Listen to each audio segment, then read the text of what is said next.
How to make paper stars if you're left-handed. In all my videos so far I've been showing as if you're right-handed, which makes sense because I am right-handed.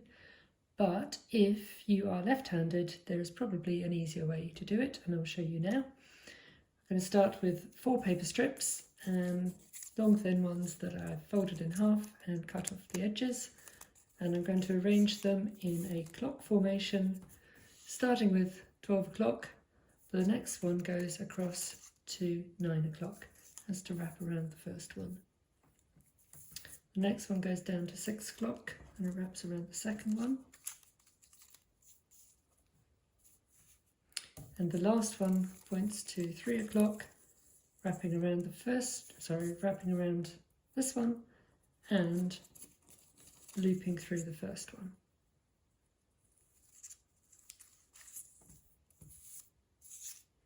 Okay, so that's your setup, and it's the opposite of the right-handed method, so the clock goes round anti-clockwise. To lock them into place, we bring one of these down. Then the next one is the 3 o'clock goes across. 6 o'clock comes up. And the 9 o'clock goes across. And when it does, it has to loop through this one here. And that will lock them into place. Now with your left hand, take one of these 12 o'clock ones and put it over to your left, folding it away from yourself. Now you need to oh, that's right. Okay, bring it around this way, give it a twist and put it down there and feed that through. And ideally you want to make a nice little point here. And turn it around and do the next one. Fold away from yourself and to the left. And then round like that, in through the next loop.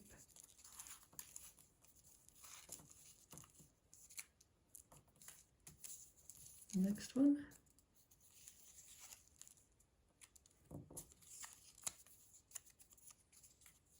God, this is so unnatural for me. Goes that way around, yes.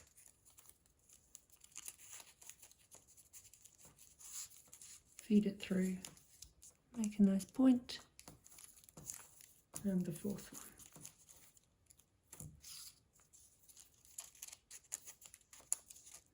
Remember, the fourth one has to go through the loop as well, not just under this little bit here, but through the loop as well.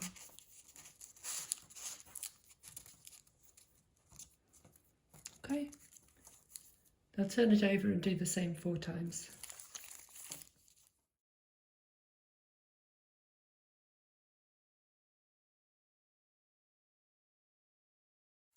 Now we have 8 points on the star, and it's time to start making the points on top. We first take a 12 o'clock down, then the 9 o'clock goes across, 6 o'clock up, and the 3 o'clock comes from underneath there. That comes across. And you know when you've done it right when they're kind of all bouncing a little bit like this. So take one of these at the top, fold it this time towards you and to your left. And then this one comes without twisting, just comes into the next one there. And it should come out of this spike here, which it does. Then we do this basically 4 times.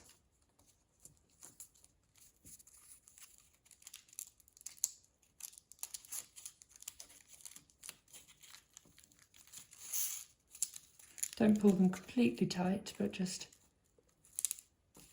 nice and taut, really.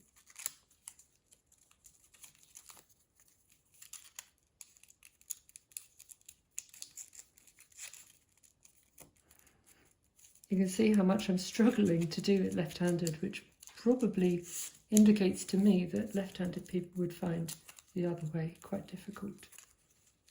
That's why I thought I'd show this alternative left-handed method.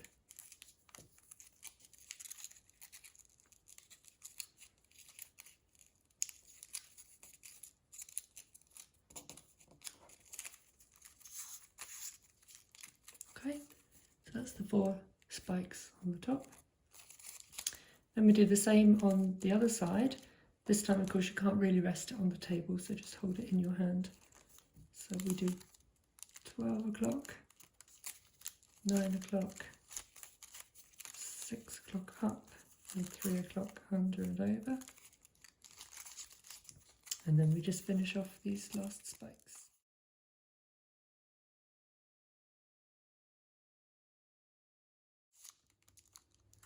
Now the star is complete. Just pull it tight-ish, and then we just cut off the excess. So the way I like to do this is pull one of them through and a little bit to an angle like this, and just pull it a little bit further than it wants to go, because when you cut it off like this, now the bit you've cut off will just disappear inside, which is nice. So go around and do that 4 times on this side.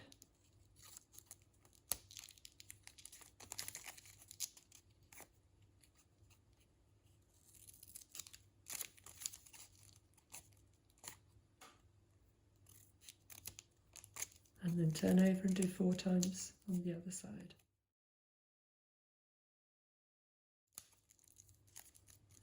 And that's it. Star is finished. It's not as neat as my right-handed ones. It's partly because I did it quite quickly and partly because I'm not left-handed. But if you are left-handed and want to know how to do it, there it is. If you compare to a right-handed one, you can see how the right-handed one goes around this way, whereas the left-handed one goes around this way. There it is. Thanks for watching.